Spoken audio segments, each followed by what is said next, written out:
Setting the click track to follow the drummer's tempo. First you need to identify where the drums come in. Use tab to transient, tab up to the first drum hit. You then need to identify this beat by either using identify beat in the event drop down, or as in this case, as it is the first beat of the song, you can delete everything before it using the Ctrl A shortcut, then drag the audio onto the bar you want. Now go through the song, identifying some of the starts of the bars so Pro Tools can follow the rough tempo changes of the track. Count through the first bar and mark the beginning of the second bar by tabbing up to the first beat of the second bar, then bring up the identify beat by using the Command I shortcut. Type in 2 to identify this is bar 2, beat 1. You now need to continue through using this process to find where the tempo strays too far from the tempo set. Do this by checking the bar lines, watching and listening where the beat varies, and identify the beat there.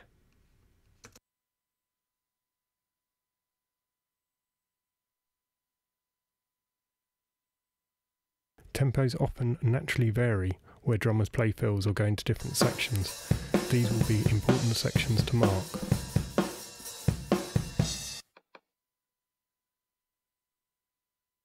Once you have gone through the song, I suggest that you edit the audio regions so they are exactly a bar or a beat in length.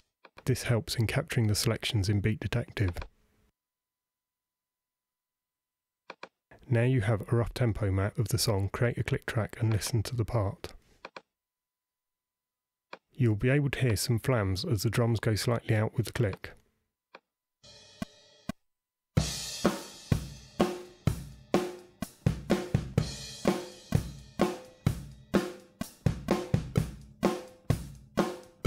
To get an exact tempo map, go to the Event drop-down menu and choose Beat Detective.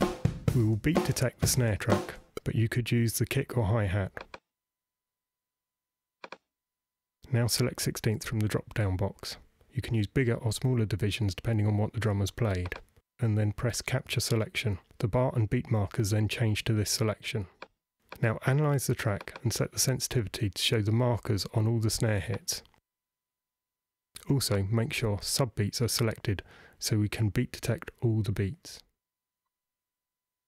If you miss some beats, you can promote the markers by clicking on the beat while pressing the control button. If you want to demote markers, you can click on the marker using the Alt button while clicking on the marker. Once this is set, check the bar beat marker generation is selected and press Generate. You want to preserve sample and tick position, don't move. Now listen through with the click and you should find that you have a good tempo map of the song.